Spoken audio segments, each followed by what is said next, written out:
Welcome to another Tech Help video brought to you by AccessLearningZone.com. I'm your instructor, Richard Rost. In today's video, we're going to talk about application parts and how to create them to quickly add commonly used objects to your Microsoft Access database. This will be an expert level video, which is a little bit more advanced than beginner, but not quite up to developer level. So we don't need any VBA programming today. So in yesterday's video, we talked about ACCDT templates and how you can package up an entire database. And then if you want to send it to someone else, or if you want to make copies of that yourself quickly and easily, you can package it up into a template. Well, sometimes you might have parts of your database that you might want to do that for. Not the whole database itself, but just certain parts that you might reuse on a regular basis. Let's say your customer stuff. Right? Your customer table, some queries that go with it, a form, a report, that kind of stuff. You can package up just certain pieces, certain objects in that database, and that's what a database part is, or an application part. So let's say, here's my Tech Help free template, right? Let's say just the customer stuff, right? So the customer table, maybe I got some related customer queries here, right? Some customer forms in here. Let's pretend I had some reports, maybe a module or so. Now, normally, you could just import this stuff if you wanted to. You know, open up both databases side by side, even just drag them over from one to the other. And I've shown how to do that in a couple of different videos. But one of the nice things about application parts is that they will maintain relationships between the tables as well. So let's say you want to do customers and contacts. Okay, and you want to make an application part about that. Remember, contacts are when you talk to a customer, right? Every time you talk to them, you put a note, like a journal in here. That's what I consider a contact to be. I know some people say contacts are people. Yeah, it's terminology, folks. So for me, a contact is every instance that I talk to them. So let's say, you know, in my other databases that I build, let's say I'm building a database for client A, and he's like, well, okay, I want customers and contacts. Okay, great. I got that as an application part. I can just quickly and easily pull that into my database. So we're going to set it up the same way we would normally set up a template like we did yesterday. But we're going to remove anything from here that we don't want with this bundle of stuff. So I'm going to keep just the customer and the contact stuff. So I'm going to delete all the order stuff. Order stuff can go. Let's see. This order stuff can go. These blank things can go. That's contacts and customers. That can stay. We'll get rid of the main menu. This stuff here. I'll get rid of this, this, and we'll keep our...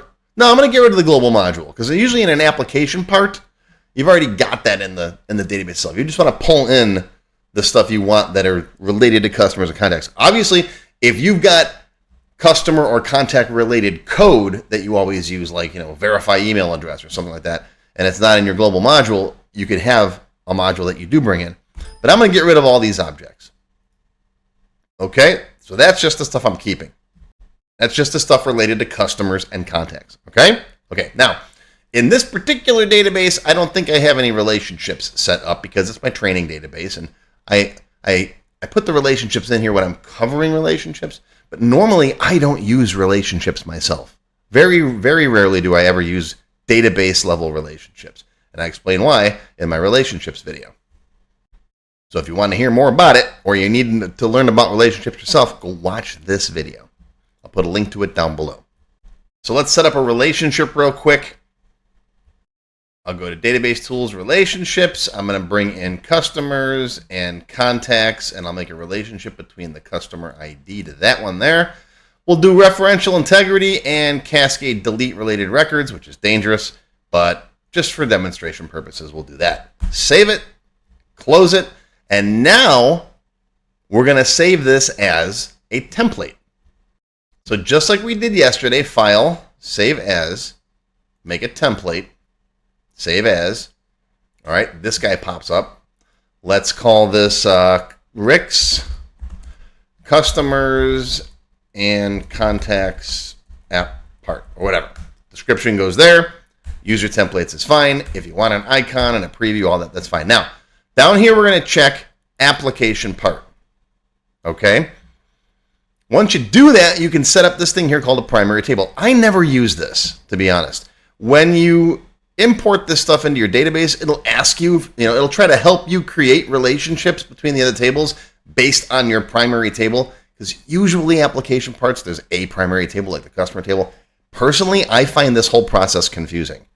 I would much rather just make the relationships after I've imported my parts myself. Okay, so I never use that, but if you want to use that, go ahead and play with it. You can set something up like the customer T, and then when the wizard runs, when you pull these parts in, it'll ask you what you want to set up relationship-wise. I never use that myself, so I skip that. Okay, again, instantiation form, if you wanted to run a particular form, open a form when you pull the part in, so you can do some setup stuff or whatever, that's up to you. Again, I never use that. If you want to include the data, great. If not, it comes in empty. All right, you ready? Hit OK. It does its little thing. And once again, it saves it in this spot here. So if you want to share this with someone else, that's where you got to go digging. All right, but usually application parts are stuff I save for myself. Right? Just make sure if you got stuff in here and you don't want to lose it, if you're not doing a full system backup, make sure you add this backup or this folder to your backup routine. All right, if you got stuff in there you don't want to lose. Okay? All right, so we're done. We set up the application part. There's now a template sitting in that folder. I can now delete this. Okay? So let's create a brand new blank database. I'm going to open up Access. Just open up regular old Access. Create a blank database from this guy here. All right, database 7, whatever. That's fine. I don't care.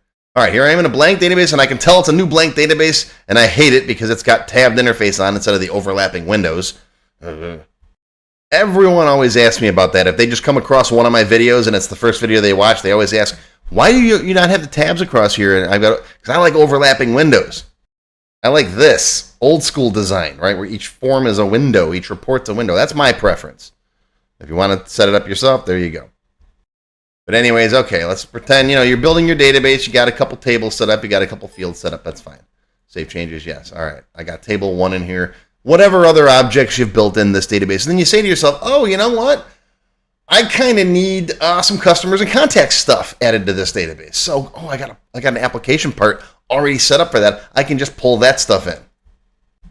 All right, so we're going to go to Create, and then over here is Application Parts. Drop that down. Here's one I was playing with earlier, basically the same thing. And here's the new one I just created, Rick's Customers and Contacts App Part. Click on that. A little wizard runs. It'll process it. Okay, pulls it in. You're going to get a security warning unless, that other database was from a trusted location, which I'm not sure if it is or not. You just enable content. It'll load it. Okay, and there's your parts that you brought in. And now you get your customer form. See? And see, it doesn't keep your fonts and stuff. Right? I think it put you to the new, what is the new Aptos or whatever it is? Yeah, see? It doesn't keep that stuff. This is one of the reasons why I prefer just using like my TechHelp free template. I take this guy, I copy it, I modify it. I've been doing that for 30 years. So I personally don't really use this stuff as far as application parts and stuff go, or even templates. But you guys ask me about it all the time, so I got to show you, right? But this is one of the reasons why it doesn't keep all of your customizations, okay? And if you open up the customer T, okay, let's put some data in here, blah, blah, blah, blah, blah. And okay, so there's that. The sub data sheet comes in there just fine. Sometimes it doesn't turn on the sub data sheet. Sometimes you won't see the related contacts table in there, but it does keep the relationship for you. So that's one of the benefits of the application parts, is it keeps all your relationships if you like to use them. If not, if you don't see the sub data sheet, just come into here into the design view, go to the property sheet, and this is where you can set up the sub data sheet over here. Okay, and it's got it automatically, but you can specify which one it is. This is a setting that you use, and I did a video on this too. You might have your customer table related to multiple other tables, like contacts, orders. They can all be related to customers. So you can pick in here which table is in the sub data sheet. And this is just for you, remember. This is not for your end users. We never let our end users play with our tables directly. We hide this stuff, and we make them work with forms that have subforms in them, and you can control what they do. Right? This is just for you if you want to quickly come in here and see some stuff. All right, but there you go. That's application parts. Not that difficult to use. Again, it's a feature I never use personally myself. I just, have to show you guys how to use it, because some of you have told me in comments before, because I cover this in my full course, and some of you have said, yeah, that's pretty nifty. I use it a lot. You can use it for stuff that's like, maybe you got like an email system, right? It's an email form and some tables and maybe some code that's just for sending emails, right? And not every database you build is going to need sending emails. But let's say you're designing something for a customer, right? And they say, oh man, it'd be great if you could send emails from the database. And you're like, oh, I got that already built. Make it an application part. And you can easily bring it in if that's what you want to do. All right, if you like learning this stuff with me, come on by my website, check it out. No matter what your skill level is, beginner, expert, advanced, developer, I got all kinds of stuff in here for you. You name it, I got it. It's in there. It's like that spaghetti sauce. What is it? Prego? Ragu? One of those? It's in there. And if you do search for something Microsoft Access related, you have a question, you Google it, you search on YouTube, whatever. If one of my videos doesn't come up, I want you to tell me about it. I want to know. I want to show up in the top search spot for every Access related topic. That's my goal. That's my goal for 2024. New Year's resolution. All right, but that's going to be your Tech Help video for today. I hope you learned something. Live long and prosper, my friends. I'll see you next time. If you enjoyed this video, please give me a thumbs up and post any comments you may have below. I do try to read and answer all of them as soon as I can. Make sure you subscribe to my channel, which is completely free. Click the bell icon and select all to receive notifications when new videos are posted. Want to learn more? Click the Show More link below the video to find additional resources and links. YouTube does a pretty good job of hiding it. It's right down there. See this part of the description here, right? The name, the video's up here. There's a little Show More down there, right down the bottom. It's kind of hard to find. But once you click on that, you'll see a list of other videos, additional information related to the current topic, free lessons, and lots more. And YouTube no longer sends out email notifications when new videos are posted like they used to do. But if you'd like to get an email every time I post a new video, click on the link to join my mailing list. And you can pick how frequently to get emails from me, either as they happen, daily, weekly, or monthly. Now, if you'd like to become a paid member of my channel and receive all kinds of awesome perks, click on the Join button. You'll see a list of all the different membership levels that are available, each with its own special perks, including my extended cut videos, access to my code vault, lots of VBA source code in there, template downloads, and lots more. I'll talk more about these perks at the end of the video. Even if you don't want to commit to becoming a paid member and you'd like to help support my work, please feel free to click on the tip jar link. Your patronage is greatly appreciated and will help keep these free videos coming. I got some puppies to feed. But don't worry, no matter what, these free Tech Help videos are going to keep coming. As long as you keep watching them, I'll keep making more, and they'll always be free. Now, if you really want to learn Access and you haven't tried my free Access Level 1 course, check it out now. It covers all the basics of Microsoft Access, including building forms, queries, reports, and more. It's over 4 hours long. You can find it on my website or on my YouTube channel.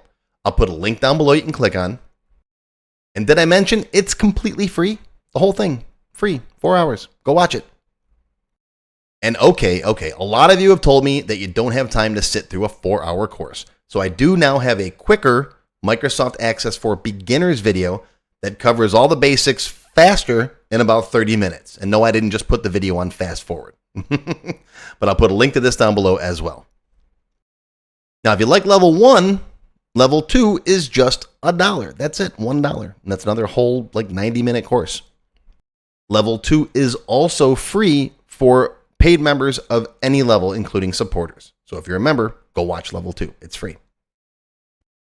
Okay, want to get your question answered in a video just like this one? Visit my Tech Help page and send me your question there. Members get priority, of course. While I do try to read and respond to all of the comments posted below in the comments section, I only have time to go through them briefly a couple of times a month, and sometimes I get thousands of them. So send me your question here on the Tech Help page, and you'll have a better chance of getting it answered. And while you're on my website, be sure to stop by my Access forum. We've got lots of lively conversations about Microsoft Access and other topics. I have a fantastic group of moderators who help me answer questions. Shout out to Alex, Kevin, Scott, Adam, John, Dan, Juan, and everybody else who helps out on the site. I appreciate everything you do. I couldn't do it without you. Be sure to follow my blog, find me on Twitter, and of course on YouTube. Yeah, I'm on Facebook too, but I don't like Facebook. Don't get me started. Now, let's talk more about those member perks if you do decide to join as a paid member. There are different levels: silver, gold, platinum, and diamond. Silver members and up get access to all of my extended cut tech help videos, one free beginner class every month, and some other perks. Gold members get all the previous perks, plus access to download the sample databases that I build in my tech help videos, plus access to my code vault where I keep tons of different functions that I use, the code that I build in most of the videos. You'll also get higher priority if you do submit any tech help questions. Now, answers are never guaranteed, but you do go higher in the list for me to read them. And if I like your question, you got a good chance of it being answered. You'll also get one free expert level class each month after you've finished the beginner series. Platinum members get all the previous perks plus even higher priority for tech help questions. You get access to all of my full beginner level courses for every subject. And I cover lots of different subjects like Word, Excel, VBA, ASP, lots of different stuff, not just Access. These are the full-length courses found on my website. You get all the beginner ones. In addition, once you finish the expert classes, you get one free developer class per month. So lots of training. And finally, you can also become a Diamond sponsor. You'll have your name or your company name listed on a sponsors page that will be shown on each video as long as you're a sponsor. You'll get a shout out in the video and a link to your website or product in the text below the video and on my website. So that's it. Once again, my name is Richard Rost. Thank you for watching this video brought to you by accesslearningzone.com.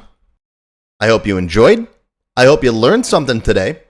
Live long and prosper, my friends. I'll see you again soon.